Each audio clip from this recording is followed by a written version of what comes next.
എന്താണെന്നറിയില്ല, ഇന്ന് രാവിലെ എഴുന്നേറ്റപ്പോൾ മുതലേ പൊതിച്ചോറ് കഴിക്കാൻ ഒരു കൊതി. പിന്നെ ഒന്നും നോക്കിയില്ല, കിട്ടിയ സാധനങ്ങളൊക്കെ വെച്ച് ഒരു പൊതിച്ചോറ് അങ്ങ് റെഡിയാക്കി. പെട്ടെന്ന് തോന്നിയ ആഗ്രഹം ആയതുകൊണ്ട് ഇപ്പം എവിടെ പോയി ഇല ഒപ്പിക്കാനാ? അപ്പോൾ കിട്ടിയ ഫോയിൽ പേപ്പർ വെച്ച് അങ്ങ് പൊതി സെറ്റാക്കി. പൊതിച്ചോറിലെ മെയിൻ താരങ്ങളാണല്ലോ ചമ്മന്തിയും മുട്ടയും, അത് തന്നെ ആദ്യം വെച്ചു. പിന്നെ കുറച്ച് ഉരുളക്കിഴങ്ങ് മെഴുക്ക് വരട്ടിയും നല്ല മത്തി വറുത്തതും അച്ചാറും ഉണ്ടെങ്കിൽ പൊതിച്ചോറ് സെറ്റ്. എന്തായാലും പൊതി കെട്ടി ഒരു അരമണിക്കൂർ അങ്ങനെ അങ്ങ് ഇരിക്കട്ടെ.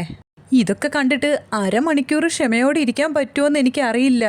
പെട്ടെന്ന് പൊതിച്ചോറ് കഴിക്കണമെന്ന് ആഗ്രഹമൊക്കെ വന്നാൽ നിങ്ങൾ വാഴയില നോക്കി വിഷമിക്കുകയൊന്നും വേണ്ട. ഇങ്ങനെ ഒന്ന് ചെയ്തു നോക്കൂ. എപ്പോഴും ഒന്നും നമ്മളിങ്ങനെ പൊതിച്ചോറ് ഉണ്ടാക്കാറില്ലല്ലോ. വല്ലപ്പോഴും ഒക്കെ നമുക്കിങ്ങനെ അലുമിനിയം ഫോയിലിൽ പൊതിയുന്നത് കൊണ്ട് വലിയ കുഴപ്പമൊന്നും ഇല്ലെന്ന് തോന്നുന്നു. എന്തായാലും നമുക്കിത് ഫസ്റ്റ് ചേട്ടനും മോനും കൊടുത്തു നോക്കാം. എന്താണ് അവരുടെ റിയാക്ഷൻ എന്നറിയാലോ.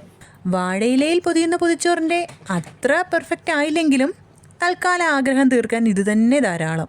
അവർ ഫുള്ള് കഴിച്ചു തീരുന്നത് വരെ വെയിറ്റ് ചെയ്യാനുള്ള ക്ഷമ എനിക്കില്ല. എന്തായാലും ഞാനും കൂടെ ഒന്ന് കഴിച്ചു നോക്കട്ടെ. സത്യം പറയാലോ, എനിക്ക് ഈ പൊതിച്ചോറ് കഴിച്ചിട്ട് കറക്റ്റ് പൊതിച്ചോറിൻ്റെ ടേസ്റ്റും ഫീലും കിട്ടി കേട്ടോ. അപ്പോൾ എന്നെപ്പോലെ ഇങ്ങനെ പെട്ടെന്ന് ആഗ്രഹമൊക്കെ വരുന്നവർ ഒട്ടും അവരുടെ ആഗ്രഹം മാറ്റി വെക്കേണ്ട, ഇങ്ങനെ ഒന്ന് റെഡിയാക്കി നോക്കൂ. അപ്പോൾ ഓക്കെ, ബൈ.